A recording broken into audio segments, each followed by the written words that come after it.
prendre mon micro aujourd'hui pour vous parler d'un sujet qui m'a été énormément demandé, à ma grande surprise, parce que c'est quelque chose que je mets en place dans ma vie et quelque chose qui a fait ses preuves pour moi aujourd'hui.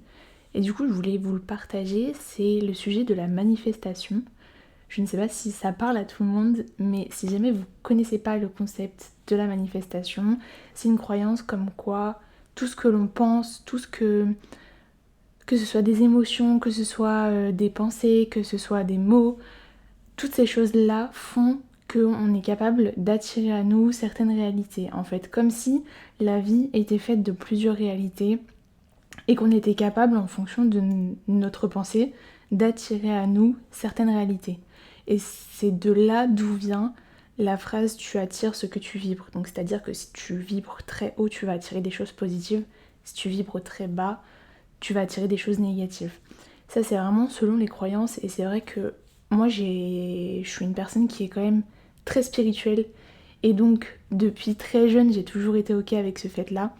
Et c'est pour ça que j'essaye de penser positivement. Après, attention, penser positivement ne veut pas dire la positivité toxique. C'est quoi? C'est quand dès qu'on commence à être pas bien, ah non, non, non, ah non, non, faut que je pense positif parce que sinon il va m'arriver des trucs pas bien. Ça marche pas.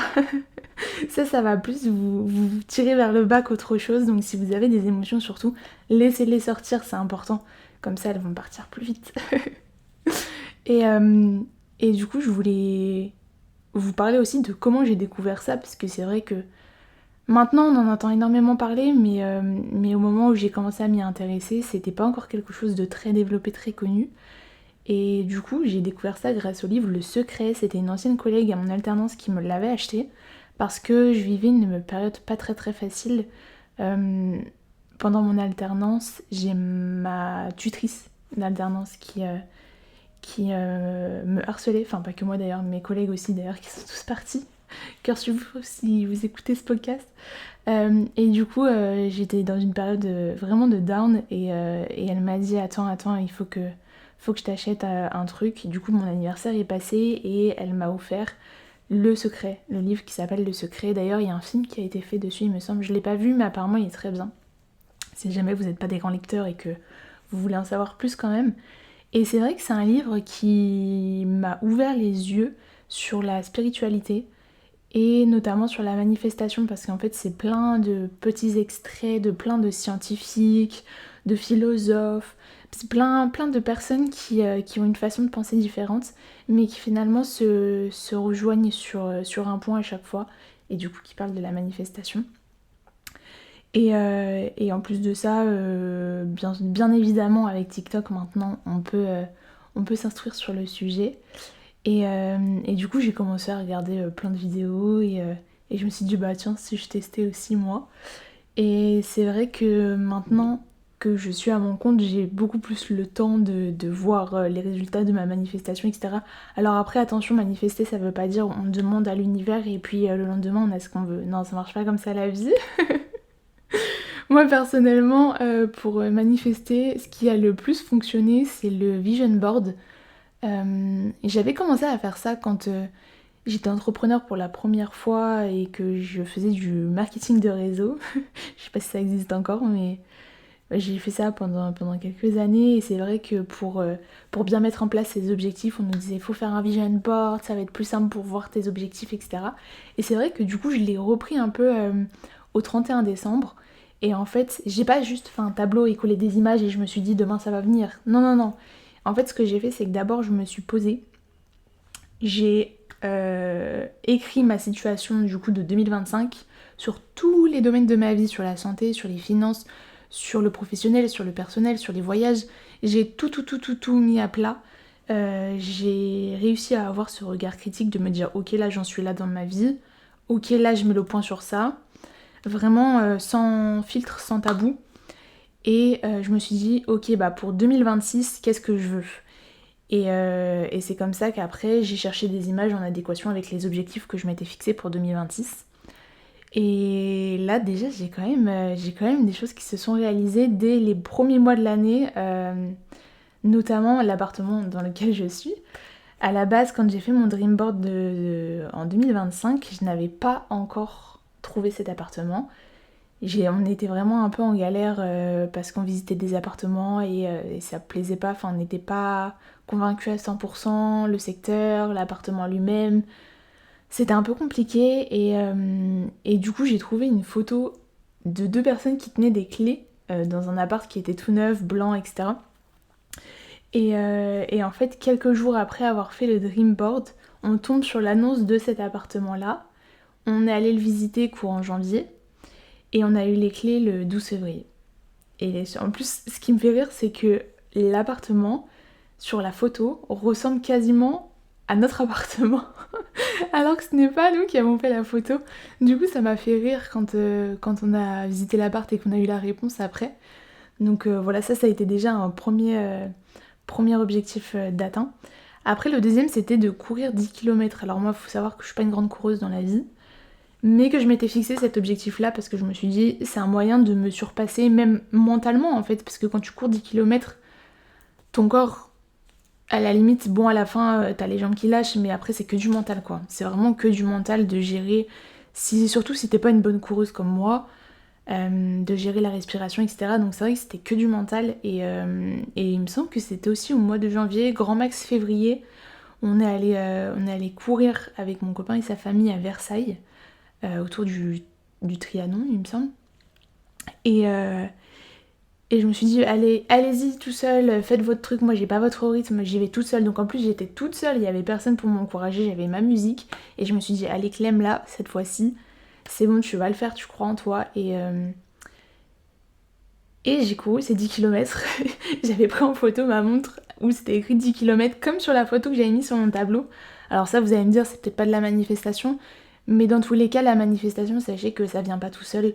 Faut quand même mettre les moyens, faut quand même être dans l'action, parce qu'en fait, si vous êtes dans l'inaction, que vous dites juste oh moi je veux ci, vous faites pas d'action derrière, bah du coup, j'avais vu cette vidéo là sur TikTok, c'était l'inactivité, du coup bah ça met des doutes, les doutes ça mène à la peur et la peur mène à l'inactivité. Donc c'est très très compliqué. Oh, j'ai plus de place sur ma carte SD, j'espère que ça va aller pour la vidéo. Si jamais il y aura peut-être une coupure dans le podcast, oh mon dieu, c'est pas très grave. C'est les aléas du direct. Il me reste 4 minutes pour finir mon podcast, je ne sais pas si je vais y arriver. Bref, revenons à nos moutons. Donc ça, c'était les deux choses que j'avais réussi à manifester. Et ensuite, j'ai réussi à manifester des choses plutôt matérielles. C'est vrai que pour l'instant, j'ai encore des blocages avec les choses immatérielles telles que l'argent, telles que un poste spécifique, tels que des clients, etc. Donc c'est vrai que pour l'instant, on va dire que j'arrive mieux à lâcher prise sur des choses matérielles. Et là, je vais vous raconter 3, peut-être, allez, 4 choses que j'ai réussi à manifester ces derniers mois. Donc on parle du mois de juin et du mois de juillet. C'est vraiment des choses qui sont très très récentes. Tout d'abord, c'est le retour d'un objet perdu. Pour vous mettre le contexte, j'étais à The Beauty Experience, donc qui est le salon du maquillage, et j'avais acheté des petits fards mono, vraiment genre tout petits, mais qui se mettent du coup dans des palettes de dépotage. Et c'était des fards hyper pigmentés, hyper pailletés et tout, trop trop beaux. Et en fait, je les mets dans mon sac, et comme c'est tout petit, j'avais pas vu qu'il y en avait un qui était sorti de mon sac. Et donc je rentre chez moi, je fais mon unboxing en plus en vidéo, et là je me rends compte qu'il me manque un fard. Et bon, quand même 10 balles le phare. Voilà, bref.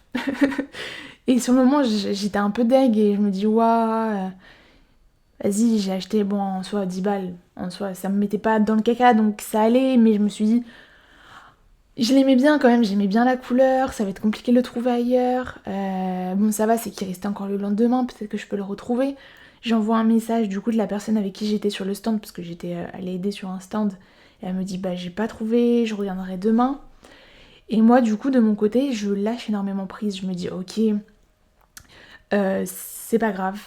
Au pire, si tu le retrouves pas, c'est pas grave. Tu as plein d'autres palettes, t'es pas à ça près.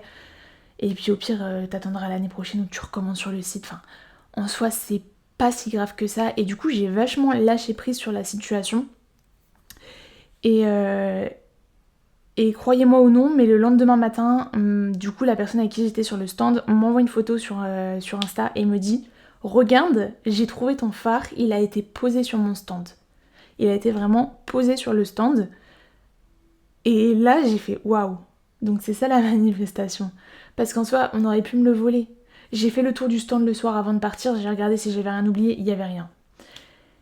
Et là, je vois vraiment le phare posé sur le stand. Comme si quelqu'un l'avait ramassé, l'avait reposé ici. Enfin, vraiment un truc trop bizarre, quoi. Du coup, je vous avoue, ça m'a énormément fait sourire et je me suis dit, ok. Donc en fait, pour manifester, le plus important, c'est de lâcher prise. Parce que si t'es trop focus sur ta manifestation, ça n'arrivera pas. Ça n'arrivera pas. Donc je pense qu'en fait, si je m'étais pas dit, ok, bah c'est pas grave si je le retrouve pas, et que ça ne m'était pas sorti de la tête, peut-être que je l'aurais vraiment pas retrouvé, vous voyez. Ensuite, une deuxième chose que j'ai réussi à manifester, un ticket d'or. Alors non, c'est pas le ticket d'or de Charlie la chocolaterie, c'est un ticket d'or qu'il y avait dans les tote bags de The Beauty Experience. Et donc, je sais plus pourquoi, le vendredi, je m'étais dit, ok, moi ce week-end, je vais avoir le ticket d'or. Je vais avoir le ticket d'or. Je sais pas ça donne quoi d'avoir le ticket d'or. Mais je veux ce ticket d'or. Et du coup, samedi, en fait, j'y allais les 2 jours. Et donc, je pense que le samedi, je m'étais trop mis la pression. Et du coup, dès l'entrée, je regarde dans mon sac, je vois qu'il n'y a pas de tote bag, j'étais dégoûtée. Je fais mon truc et tout. Et du coup, le fait de ne pas l'avoir eu le samedi, j'ai totalement lâché prise. Et le dimanche, je vous avoue, j'ai eu le tote bag et je me suis dit, bof, je vais pas regarder ce qu'il y a dedans, je sais déjà ce qu'il y a dedans, c'est les produits que j'ai eu hier. Et donc, je fais mon tour et tout. Et là, j'allais partir. Et devant la porte du salon du maquillage, j'ouvre mon sac. Je vois un ticket d'or. Je vois un ticket d'or. Et je me dis, mais incroyable, incroyable. Il y a plein de gens qui vont me dire, oui, c'est de la chance, nanana. Je ne crois pas à la chance, personnellement. Je pense que tout vient de la manifestation et du fait de lâcher prise sur ces manifestations. Je pense qu'on a tous plein de réalités et il faut juste arriver à attirer la bonne. C'est tout.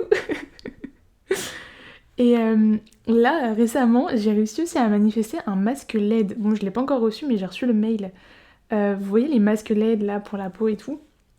Sauf que c'est 400-500 € en général un bon masque LED. Et je me suis dit, mais jamais j'achèterai ça. Jamais, moi vivante, je ne l'achèterai pas. Si je l'ai, c'est qu'on me l'a donné. et du coup, j'ai lâché prise parce que je me suis dit, ouais, je sais que je l'aurai un jour, de toute façon, ça sert à quoi que j'y pense. Et c'est pas, il y a hier ou avant-hier, je reçois un mail qui m'envoie. On aimerait bien te faire un cadeau. Est-ce que tu voudrais tester notre nouveau masque LED? Y a rien à poster, y a pas de, c'est pas une collaboration, c'est vraiment on te l'offre et tu nous dis ce que t'en penses quoi. Et j'étais là, mais waouh, mais waouh, incroyable. Et j'étais tellement contente parce que je me suis dit, bah en fait c'est ça, quand tu te mets pas la pression et que tu veux avoir quelque chose, c'est possible. Je pense que dans la vie, on peut avoir tout ce qu'on veut et il suffit de vraiment lâcher prise. Et c'est quelque chose dont j'ai encore du mal sur certaines choses, notamment par rapport à l'argent. C'est vrai que, ayant mon entreprise, j'ai quand même un certain sursis parce que si je fais zéro, forcément, je vais pas manger. Donc c'est vrai que inconsciemment, je vais me mettre la pression pour faire ce chiffre. Et du coup, je pense que comme je me mets la pression, ma manifestation reste dans ma tête, je lâche pas prise. Et du coup, je suis dans l'inaction. Et même si je fais quelques petites actions et tout, ça va pas payer parce que je vais trop y penser, vous voyez. Et du coup, ça va pas mener là où je veux. Donc forcément, là, je suis encore dans l'attente. Et je vais continuer d'y penser. Enfin, en fait, c'est un peu ce cercle vicieux que j'aimerais bien en sortir. Parce que pour manifester des choses matérielles, en 2 mois, vous avez vu le nombre de choses. Et encore, je vous ai pas tout raconté parce que sinon, le podcast, il va durer 3 ans. Mais j'ai quand même réussi à manifester des choses concrètes. Et donc, je pense que je suis capable de réussir à manifester ce genre de choses. Mais il faut que j'arrive à sortir de mes blocages. Voilà. Sur ce, n'hésitez pas à me dire, vous, dans les commentaires, si vous avez réussi à manifester des choses. Franchement, ça m'intéresse de fou, ce sujet, et je pourrais vous en parler pendant des heures, parce que j'ai tellement de choses à vous raconter. Mais je pense que je vais mettre fin à ce podcast, et j'ai hâte de lire vos manifestations dans les commentaires. N'hésitez pas d'ailleurs. Et aussi, très important, n'hésitez pas à noter ce podcast pour que je sois référencée, s'il vous plaît. Et à vous abonner, c'est très important. Merci beaucoup, je vous fais plein de gros bisous, bisous.